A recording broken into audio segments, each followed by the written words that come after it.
Ay, ayan, naglalakad ako dyan. Pagkalabas ko ng bahay, ayan, naglalakad ako.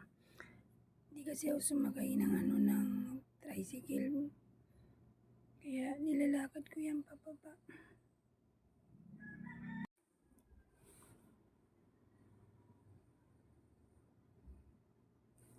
Ayan, ang tsakayan namin ang papuntang Makati.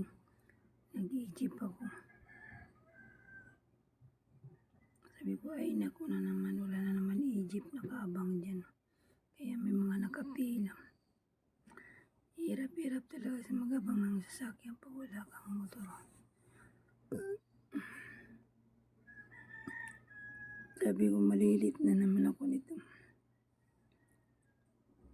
Ayan, pasalamat din ako may dumating.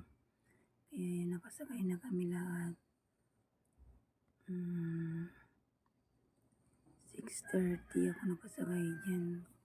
Pasalamat din ako. Sabi ko, hindi ako malilit. May 30 minutes pa ako.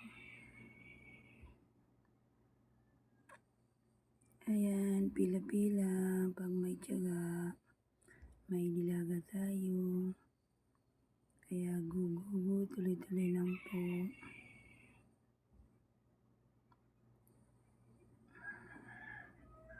Ayan, nasa loob na kami niyan, mga langga.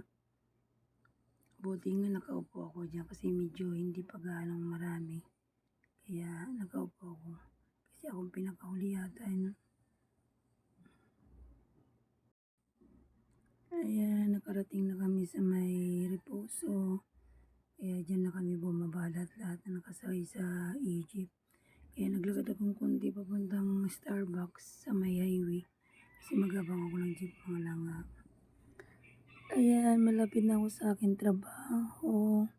Kaya bumaba na ako dyan sa may BPI. Sa may AXA. Ayan. Diba napakatahimik kasi walang mga sasakyan dyan. Mamaos na ako mga langga.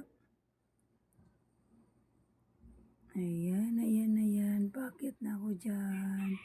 Mamadali kasi ako kasi mag-almusal pa kasi ako dun sa malapit sa tinatrabawan ko.